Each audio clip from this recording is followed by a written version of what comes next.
ટોલનાકા પર સ્થાનિકોનો હવે ટેક્સ નહીં લેવાય. સ્થાનિકોની ટેક્સ નહીં લેવાની માંગ સામે હવે તંત્ર ઝૂક્યું છે. ભારે વિરોધ પછી સ્થાનિકોને ટોલ ટેક્સમાંથી મુક્તિ આપવામાં આવી છે. સ્થાનિક વાહન ચાલકો પાસેથી હવે ટોલ ટેક્સ નહીં વસૂલવામાં આવે. સ્થાનિકો પાસે ટેક્સ લેવાના નિર્ણય પછી લોકોમાં ભારે રોષ હતો. લોકોના રોષને વીટીવી ન્યૂઝે વાચા આપી.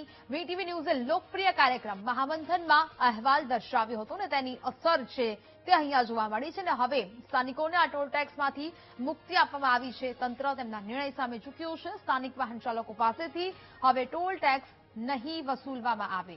સ્થાનિકો પાસે ટેક્સ લેવાના નિર્ણય પછી લોકોમાં ભારે રોષ હતો. લોકોના રોષને વીટીવી ન્યૂઝે વાચા આપી છે. ઘણું સારું કર્યું છે, કારણ કે હું એક વેપારી છું અને મારે ઘણી વખત બોરિયાસ ટોલ નાકાથી પાસ થવાનું થાય છે મારા કામના એના હિસાબે.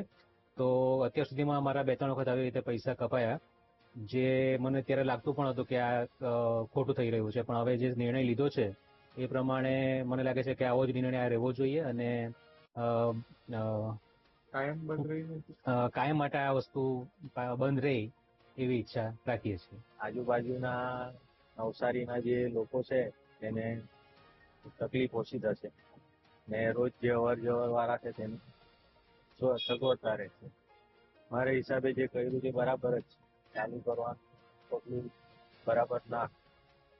ને આજુબાજુના ખેડૂતોથી માંડીને શ્રમિક વર્ગથી માંડીને રોજ જે ચીખલી નવસારી આવજાવ કરવા એ લોકો માટે ફાયદાકારક.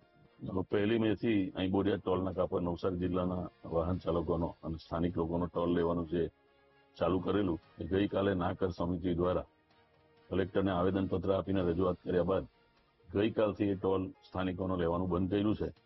તે પગલું આવકારદાયક છે, પણ વારે ઘડીએ આ રીતની પરિસ્થિતિ ઊભી થાય તે માટે જવાબદાર સરકાર